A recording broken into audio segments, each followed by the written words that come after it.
Hi everyone, good morning all of you. नमस्ते, राधे राधे। दोस्तों, तो आज हम बात करते हैं कम्युनिकेशन सिस्टम की। कम्युनिकेशन सिस्टम आपके फिजिक्स का 12th फिजिक्स की लास्ट यूनिट है एंड द मॉडर्न फिजिक्स का ये लास्ट 6 यूनिट है। अभी तक मॉडर्न फिजिक्स में ऑफलाइन क्लास में आपका 5 यूनिट तक क्लियर कर दिया जा चुका है। और ये कम्युनिकेशन सिस्टम काफ़ी इम्पोर्टेंट चैप्टर है। आने वाले भविष्य में जो बच्चे मास्टर डिग्री कम्युनिकेशन से करेंगे वो बच्चे के लिए काफ़ी इम्पोर्टेंट है। तो कोई ना कोई तो ज़रूर कम्युनिकेशन से मास्टर डिग्री लेता है, तो उनके लिए ये काफ़ी हेल्पफुल होगा, क्योंकि मैं कम्युनिकेशन सिस्टम को थोड़ा डीपली बताने वाला हूँ। आपके बोर्ड एग्जाम में कम्युनिकेशन सिस्टम से 4 मार्क्स की क्वेश्चन या कभी 3 मार्क्स पूछ ली जाती हैं। कंपटीशन की बात करें तो उसके व्यू से भी अच्छा चैप्टर है। यहाँ से IIT JEE मेंस मेडिकल्स में एक क्वेश्चन पूछे जाते हैं, सिर्फ 1 क्वेश्चन। कम्युनिकेशन सिस्टम का हिंदी होता है संचार प्रणाली, और संचार प्रणाली को कौन नहीं जानता है। संचार प्रणाली में क्रांति कैसे कैसे आया, इन सभी हिस्ट्री को बारी बारी से हम देखते हैं। कम्युनिकेशन सिस्टम में जो क्रांति आई वो आई 1835 में। 1835 से पहले आप सभी बच्चे जानते होंगे कि अगर हमें कोई मैसेज कहीं भेजना था तो बहुत पूर्व गांव में या किसी कस्बे में एक मजबूत आदमी रहा करते थे, और वो आदमी एक गांव से मैसेज लेकर के दूसरे गांव दौड़ करके पहुंचते थे। ये तो थी बहुत आदिकाल की बात है। धीरे धीरे समय बदलती गई तो हम लोगों के बीच कम्युनिकेशन सिस्टम में थोड़ी सी चेंजिंग आई थी। जिस समय अंग्रेज और उससे पूर्व राजा लोग थे, उस समय कम्युनिकेशन सिस्टम में एक सुधार आया था। उसमें क्या किया गया, किसी को कम्युनिकेट करने के लिए, किसी को सूचना देने के लिए ढोल नगाड़े बजा करके सूचना दी जाती थी। तो वो एक हो गया कम्युनिकेशन सिस्टम। धीरे धीरे और डेवलप हुआ। जब 1835 ईस्वी आ गया तो 1835 में हम लोगों के बीच आ गया टेलीग्राफ। टेलीग्राफ का खोज 1835 में मोर्स और व्हीटस्टोन नामक साइंटिस्ट ने किया। अब ये एक ऐसा सिस्टम आ गया था जिसकी हेल्प से आप किसी भी मैसेज को 4 दिन, 10 दिन, 20 दिन, यानी रूट कितना लंबा है, जैसे आपको यहाँ से दिल्ली कोई चीज़ भेजना था तो आप डाकघर में जाते थे, एक चिट्ठी पत्री लिख करके डाल देते थे। वो चिट्ठी पत्री मैसेज के रूप में जिसको भेजना था वो चले जाता था लगभग 5 दिन, 6 दिन, कभी कभी तो उसमें महीनों भी लगते थे, जो हाल फिलहाल तक चला था। अब हालांकि ये आज भी थोड़ा बहुत चल रहा है, बट अब इस सिस्टम को निगलेक्ट कर दिया गया है। अर्थात कम्युनिकेशन सिस्टम में टेलीग्राफ की उतनी आवश्यकता अब नहीं रही, क्योंकि इससे कई गुना फास्ट कम्युनिकेट सिस्टम मेरे पास आ चुका है। सेकेंड क्रांति लाने वाली पॉइंट था हमारे बीच जब 1876 ईस्वी आ गया। 1876 में एक साइंटिस्ट आया, ग्राहम बेल, जिन्होंने खोज किया टेलीफोन का। अब थोड़ी सी क्रांति आई थी।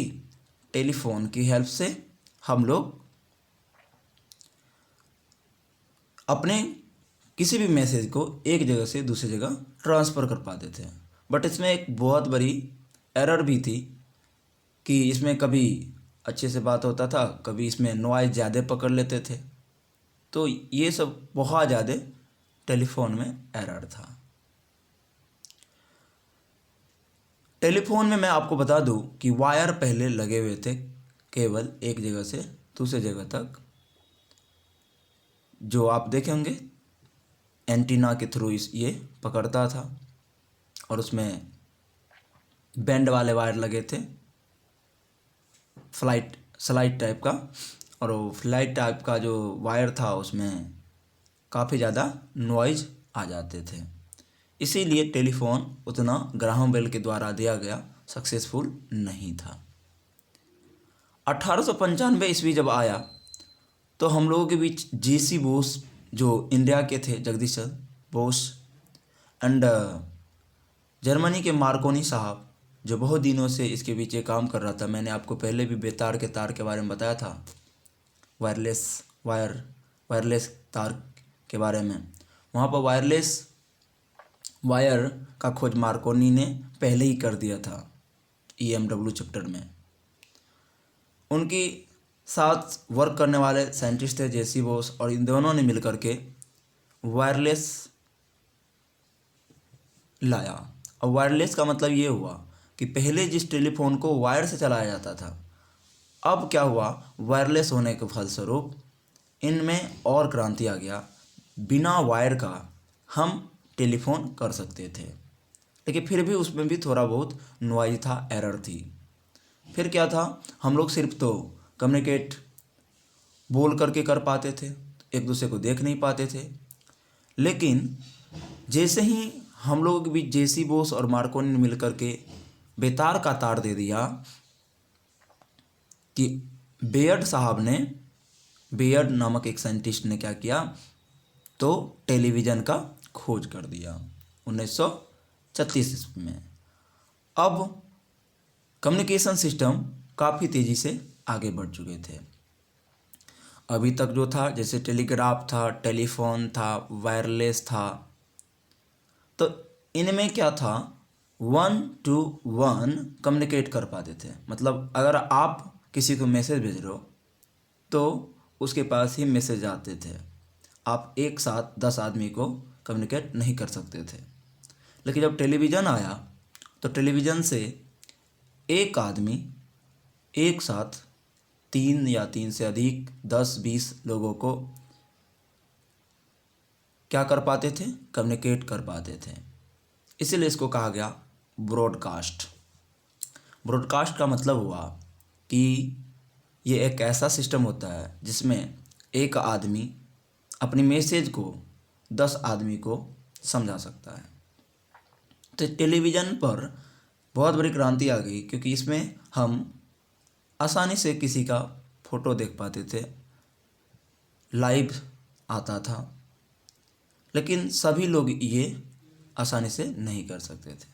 बड़े बड़े आदमी, प्रधानमंत्री, बड़े बड़े धनवान लोग, उद्योगपति टेलीविज़न पर आकर के अपना शो दिखाते थे और लोगों को कम्युनिकेट कर पाते थे। जनरल लोग इसको आसानी से नहीं कर पाते हैं। अब मोबाइल की खोज ये है, तो हम लोग भी क्या करते हैं ना, आसानी से फेसबुक पे लाइव आ जाते हैं, व्हाट्सएप पे आ जाते हैं, कॉल कर देते हैं, एंड ढेर सारा है, फेसबुक पर लाइव आ जाते हैं। तो ये क्या हुआ, फेसबुक पे एक जनरल आदमी भी आज का लाइव आ जाता है, तो वो भी ब्रॉडकास्ट हो गया। ठीक है। फैक्स उसके बाद खोज हो गया 1955 ईस्वी में, और इस फैक्स का खोज करता था वैन साहब। फुल फॉर्म होता है फैक्सिमाइल टेलीग्राफ। अब कहोगे ये फैक्स क्या होता है, तो फैक्स एक ऐसा सिस्टम होता है जिसकी हेल्प से आप किसी भी डॉक्यूमेंट को, किसी भी नोट्स को या किसी भी फ़ोटो को एक स्थान से दूसरे स्थान क्या कर सकते हो, आसानी से बहुत कम समय में स्कैन करके ट्रांसफ़र कर सकते हो। तो ये था फैक्स। फैक्स आने से भी बहुत ज़्यादा कम्युनिकेशन सिस्टम में जो है सुधार आया, लेकिन जितना आने का था अभी वर्तमान में बहुत ज़्यादा आ गया है। तो उसके बाद 1968 ईस्वी में लीक लीडर नामक साइंटिस्ट ने क्या किया, इंटरनेट का खोज कर दिया। लीक लीडर नामक साइंटिस्ट ने किसका खोज कर दिया, ये फैक्सिमाइल टेलीग्राफ फैक्स का फुल फॉर्म है। फुल फॉर्म तो नहीं, फुल फॉर्म तो फॉर ऑलवेज जेरॉक्स होता है। फैक्सिमाइल टेलीग्राफ फैक्स का दूसरा नाम है। तो इंटरनेट का जैसे ही खोज किया लिक्लीडर ने, तो कम्युनिकेशन सिस्टम में बहुत ज़्यादा क्रांति आई और हमारा कम्युनिकेशन सिस्टम थोड़ा पहले के रिस्पेक्ट में तीव्र हो गया। और क्या था, जैसे ही खोज हो गया मोबाइल की, इंटरनेट के बाद मोबाइल की खोज 3 अप्रैल 1973 ईस्वी में हुआ, जिसका खोज करता था मार्टिन कपूर। मोबाइल ने तो पूरी क्रांति ही फैला दी, लेकिन पहला मोबाइल जो बना था वो 1 kg 100 ग्राम का था, जिसकी कीमत 2 लाख थी। और मार्टिन कपूर ने, जो अमेरिकन साइंटिस्ट थे, उन्होंने इसे बनाया था, डिजाइन किया था। तो मोबाइल की हेल्प से हम आसानी से बहुत कम समय में किसी को कम्युनिकेट कर पाते थे, एक जगह से दूसरी जगह अपनी बातों को पहुंचा पाते थे। मोबाइल के तुरंत बाद 1975 ईस्वी में हम लोगों के बीच खोज हो गया ऑप्टिकल फाइबर का। और ऑप्टिकल फाइबर आपको मैंने रे ऑप्टिक्स में बताया था कि कांच की बनी ऐसी पतली ट्यूब, कांच की बनी ऐसी पतली ट्यूब जो लाइट को TIR करता है, ठीक है। और ऑप्टिकल फाइबर के अंदर में जो क्रोड होती है वो क्वार्क कांच की बनी होती है, मतलब बहुत ही उच्च कोटि की कांच से, जिसकी अपवर्तनांक थोड़ा कम होता है बाहरी सरफेस वाले से। जैसे अगर ये आपका हो गया ऑप्टिकल फाइबर, इसके 2 लेयर होते हैं। ये हो गया केंद्रीय भाग, ये केंद्रीय भाग जो बने होते हैं क्वार्क कांच की, ठीक है। इसकी अपवर्तनांक इससे कम होता है, इसका ज़्यादा अपवर्तनांक होता है, ठीक है। तो एग्जाम में पूछा जाता है ये सेंट्रल भाग है, तो सेंट्रल भाग किसका बना होता है, तो आपको याद रखना है कि ऑप्टिकल फाइबर कांच की बनी पतली ट्यूब होती है जो प्रकाश को TIR करती है। TIR मतलब इसमें किरण डालोगे तो ये ऐसे करके चलेगा, टोटल इंटरनल रिफ्लेक्शन होगा। तो इनका जो बना लेयर है इसका अपवर्तनांक इससे थोड़ा कम होता है, अर्थात ये बाहरी परत जो होते हैं कांच वाला, इसका अपवर्तनांक बहुत ज़्यादा होता है, तब तो इनका क्या हो जाता है, TIR होता है। एंड ऑप्टिकल फाइबर का खोज करता था बेल लैबोरेटरीज साहब। अब ऑप्टिकल फाइबर आया तो 4G 3G ये सब आ गए और बहुत फास्ट हो गया communication system. World wide web आया उसके बाद 1990 ईस्वी में, और टिम बर्नर्स-ली ने जो ये खोज किया www का, ये तो काफ़ी ज़्यादा क्रांति लाया। क्योंकि www पे क्या था ना कि 24 घंटा आपको कोई भी चीज़ें मौजूद थी। जैसे अगर मैं अभी ये वीडियो डालूँगा तो ये आप मेरी वेबसाइट पर जाओगे तो वो 24 घंटा अवेलेबल होगा। मैं बोल रहा हूँ अभी, लेकिन ये बहुत अनंत काल तक उस पर बने रहेंगे। आप जिस समय में इसे खोलना चाहो, जब पढ़ना चाहो आप तब पढ़ लोगे।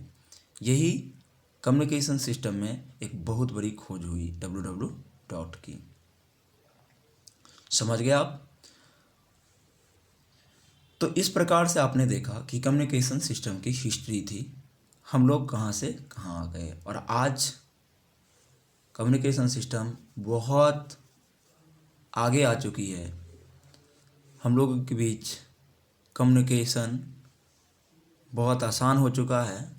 किसी के बीच मैसेज भेजना हो तो वो बहुत ही कम समय में कम्युनिकेशन सिस्टम मेरे पास ढेर सारे हो गए। फेसबुक, व्हाट्सएप, ईमेल, जीमेल, इस ढेर सारे मेरे पास अब कम्युनिकेशन सिस्टम है जो आसानी से उपलब्ध है और हम अपनी किसी भी बात को लोगों के बीच ब्रॉडकास्ट फॉर्म में अब रख पाते हैं।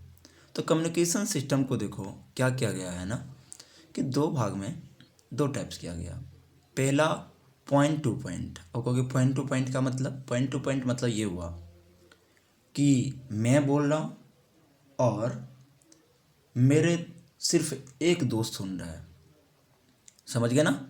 जैसे कोई एक स्टूडेंट्स है और मैं हूँ और मैं हमारे और स्टूडेंट के बीच सिर्फ वार्ता चल रही है। यानी जब दो लोग आपस में वार्तालाप कर रही होती है, ठीक है, तो उसे कहते हैं पॉइंट टू पॉइंट कम्युनिकेशन। समझ गए आप? Point two point communication 1-to-1 हुआ ये। लेकिन एक बात और सुन लीजिए, अगर आप व्हाट्सएप ग्रुप बना लीजिए और आप मैसेज डालें, व्हाट्सएप ग्रुप में सब लोग देख रहा हो, आप जो बोलते हो वो सब लोग सुन रहा हो, तो वो हो गया आपको ब्रॉडकास्ट। क्योंकि आप बोल रहे हो और कम्युनिकेट हो रहा है बहुत ज़्यादा आदमी, ठीक है, तो वो हो गया ब्रॉडकास्ट। तो आजकल व्हाट्सएप में भी ब्रॉडकास्ट ऐसे कहेगा, व्हाट्सएप ग्रुप बताइए कौन सी है, तो वो ब्रॉडकास्ट हो जाता है। लेकिन पॉइंट टू पॉइंट के अंतर्गत किन किन चीज़ों का रखा गया ध्यान दें।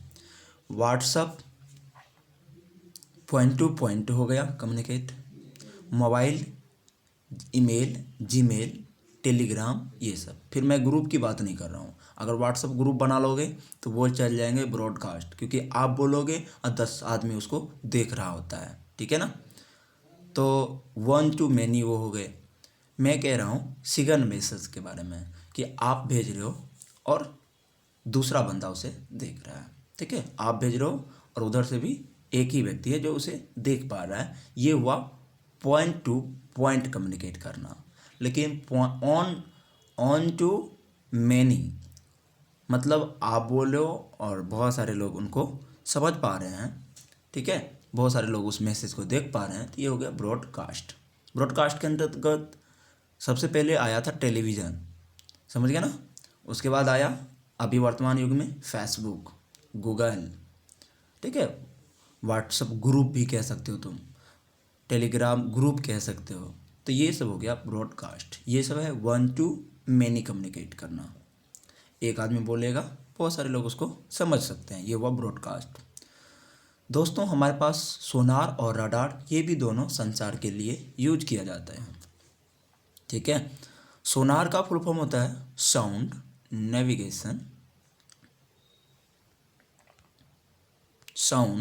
Navigation and ranking. एक ध्वनि वेव है, इससे समुद्र की गहराई, समुद्र में डूबे जहाज, कहीं पे रहे पहाड़, इन सभी चीज़ों की पता लगाई जाती है, ठीक है। उसके बाद हमारे पास है radar, radio reduction and ranking, एक रेडियो वेव है दोस्त, ठीक है। चलो, तो ये सब बहुत बड़ी बात नहीं है, इनको आप समझ लिए होंगे। फेसबुक का खोज 2004 में मार्क जुकरबर्ग ने किया था। ये भी अमेरिकन साइंटिस्ट थे दोस्त, ठीक है। थोड़ा डिटेल्स में ये सब बात नहीं जाएंगे क्योंकि ये सब छोटा छोटा फैक्ट है, इनको जल्दी जल्दी समझते चले, ठीक है। अच्छे अच्छे तथ्य इसमें पढ़ाना है मेरे को। तो रे टर्मिनल ने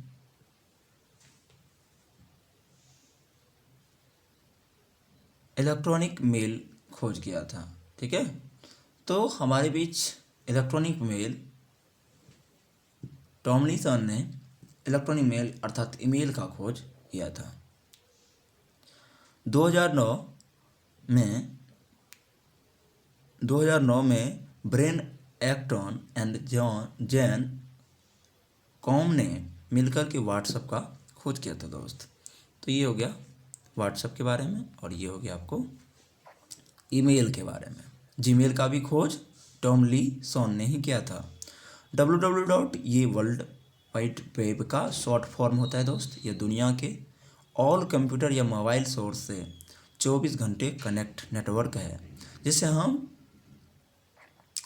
डेटा प्राप्त कर सकते हैं। कौन सी प्राप्त कर सकते हैं? डेटा।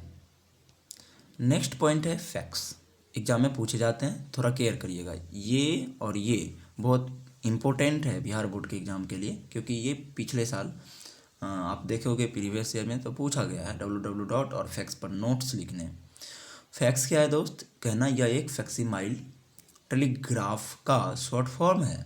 फैक्सीमाइल टेलीग्राफ का क्या है, शॉर्ट फॉर्म है। इसका फुल फॉर्म होता है फॉर अवे जेरोक्स, जिसकी हेल्प से बहुत तेज़ी से हम किसी पिक्चर को, डॉक्यूमेंट को one place to another place, एक जगह से दूसरी जगह ट्रांसफ़र कर सकते हैं। ठीक है, जैसे पहले उसको स्कैन करोगे कोई डॉक्यूमेंट को, फिर उसे ट्रांसमिट कर दोगे और जहाँ उसे भेजना है वो उसे रिसीव कर लेंगे। तो ये तो थी बात हमारे कम्युनिकेशन सिस्टम के बेसिक नॉलेज का। अब हम बात करेंगे कम्युनिकेशन होता क्या है दोस्त। कम्युनिकेशन का मतलब होता है ट्रांसमिशन ऑफ इंफॉर्मेशन। ठीक है, कम्युनिकेशन, मीनिंग ऑफ कम्युनिकेशन का, कम्युनिकेशन ऑफ मीनिंग, सीधा कम्युनिकेशन का मीनिंग से है कि ट्रांसमिशन ऑफ इंफॉर्मेशन, कोई भी सूचना को ट्रांसमिट करना दूसरे के पास। ठीक है, physical variation over time, time के साथ वेरिएशन, उनका फिजिकल वेरिएशन होता है। Communication is the act of transmission and reception of information, simple. ठीक है, कम्युनिकेशन को क्या करते हैं ना, ट्रांसमिशन करते हैं, अपना रिसेप्ट करके इन्फॉर्मेशन के रूप में दूसरे के पास लागू करते हैं। For successful communication sender receiver must understand some common language. अगर आप सक्सेस कम्युनिकेशन करना चाहते हो तो जो आदमी सेंडर है, मतलब जो, जैसे हम बोल रहे हैं, मैं एक सेंडर हो गया, ठीक है, और मैं उस लैंग्वेज का, कॉमन लैंग्वेज का यूज करूं जो आपको समझ में आ रही है, जैसे हिंदी, इंग्लिश, जिसे आप समझ पाओ। ठीक है, जिसे रिसीवर समझ पाए। तो मैं बोल रहा हूँ, मैं एक सेंडर हूँ, आप सुन रहे हो, आप रिसीवर हो। बट अगर मैं अभी कोई चाइनीज़ भाषा बोलने लगूँ तो आप उसे नहीं समझ पाओगे, सुनोगे ज़रूर बट समझ नहीं पाओगे। तो ये कहलाएगा अनसक्सेस कम्युनिकेशन, मतलब हमारा कम्युनिकेशन, हमारी बातें आप नहीं समझ पा रहे हो, ये कम्युनिकेशन फेलियर हो गया।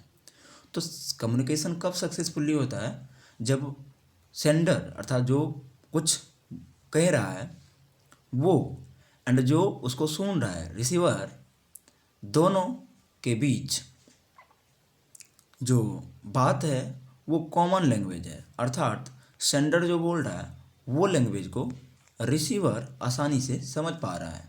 ठीक है, तो कहा जाता है कि कम्युनिकेशन सक्सेसफुली रहा।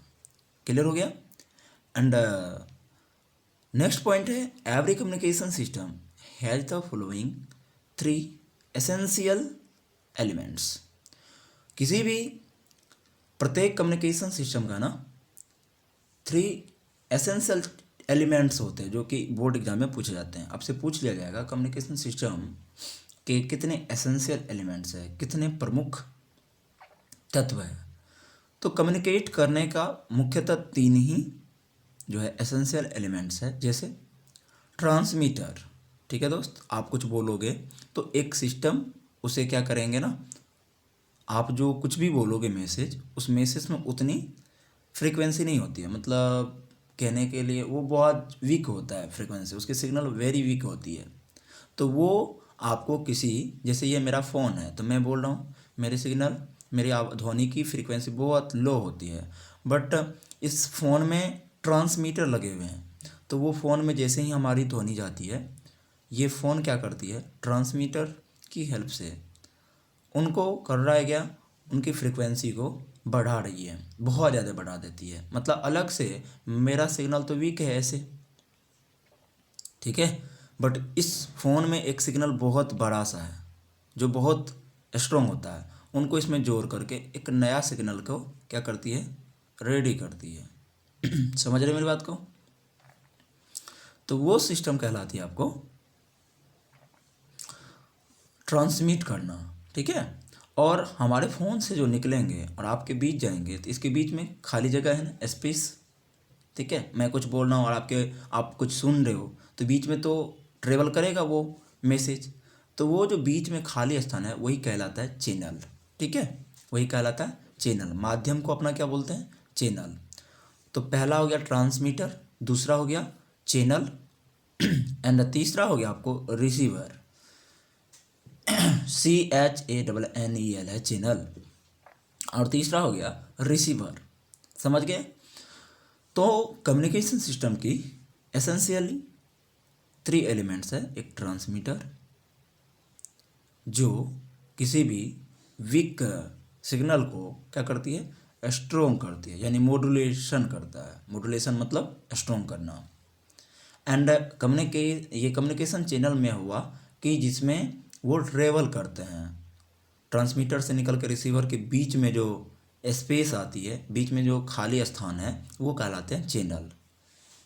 एंड थर्ड है हमारा रिसीवर। रिसीवर क्या करता है ना दोस्त, उस सिग्नल को जो ट्रांसमीटर ने बना के भेजा है वीक सिग्नल में एक अलग से सिग्नल हाई फ्रिक्वेंसी वाला सिग्नल को जोड़ करके, तो रिसीवर क्या करता है, हाई फ्रिक्वेंसी वाले सिग्नल को काट के हटा देता है, और जो उस व्यक्ति ने सेंडर ने भेजा है उसको सिर्फ फिल्टर करके लोगों को सुनाता है। समझ गए ना?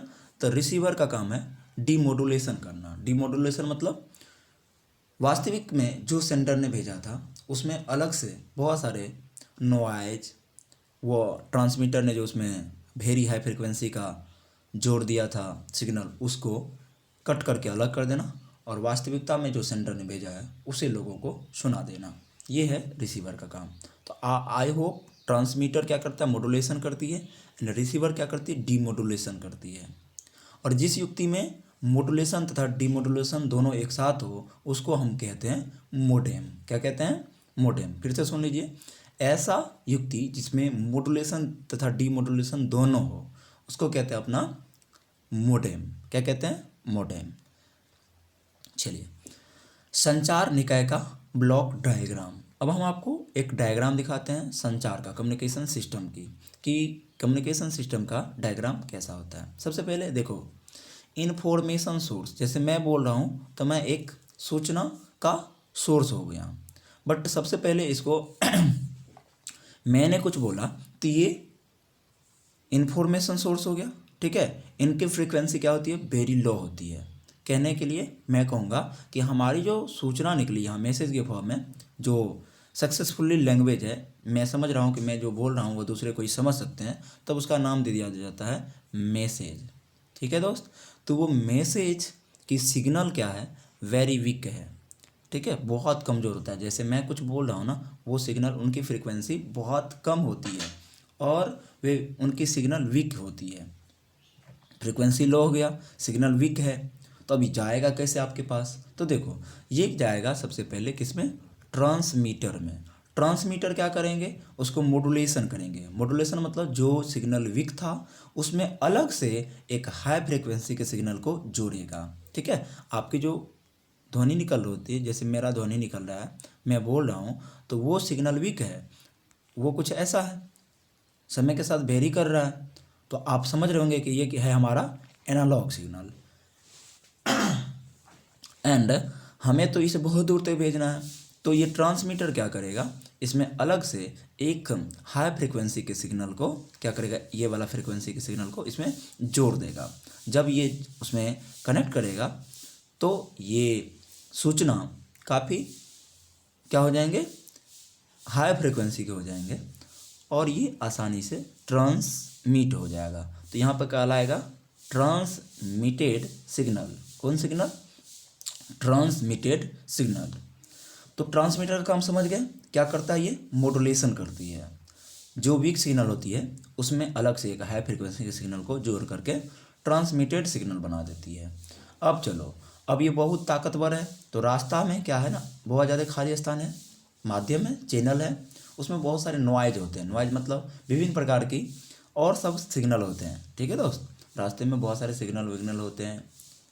आप जानते हो कि सिग्नल मतलब कहीं शोरगुल हो रहा होगा तो वो भी उसको थोड़ा थोड़ा डिस्टर्ब करेंगे, बट डिस्टर्ब पूरी तरह नहीं कर पाते हैं, क्योंकि हमारा ट्रांसमीटर ने उस वीक सिग्नल में एक अलग से हाई फ्रिक्वेंसी के सिग्नल को जोड़ दिया है, तो नॉइज बहुत ज़्यादा उसको डिटेक्ट नहीं कर पाएंगे, उनको कमज़ोर नहीं कर पाएंगे। लेकिन होता क्या है दोस्त, कुछ नॉइज भी उसमें प्रवेश कर जाते हैं, ठीक है, कुछ ध्वनि शोरगुल उसमें क्या हो जाते हैं, प्रवेश कर जाते हैं सिग्नल में। चलिए, तो हम क्या करते हैं ना, वही सिग्नल आ जाता है रिसीवर के पास, ध्यान दीजिएगा, रिसीवर रिसीव्ड सिग्नल के फॉर्म में किसको आ जाता है, रिसीवर को। अब रिसीवर का काम तो आप जानते हो, क्या करेगा, वो डीमोडुलेशन करेगा, यानी फिल्टर करेगा, उसमें जो अलग से नॉइज जुड़ गए, हमारे ट्रांसमीटर में हाई फ्रिक्वेंसी की क्या जोड़ दी, उसमें सिग्नल जोड़ दिया, हमारे रिसीवर क्या करेंगे, उन सबों को फिल्टर कर देंगे, फिल्टर मतलब साफ कर देंगे।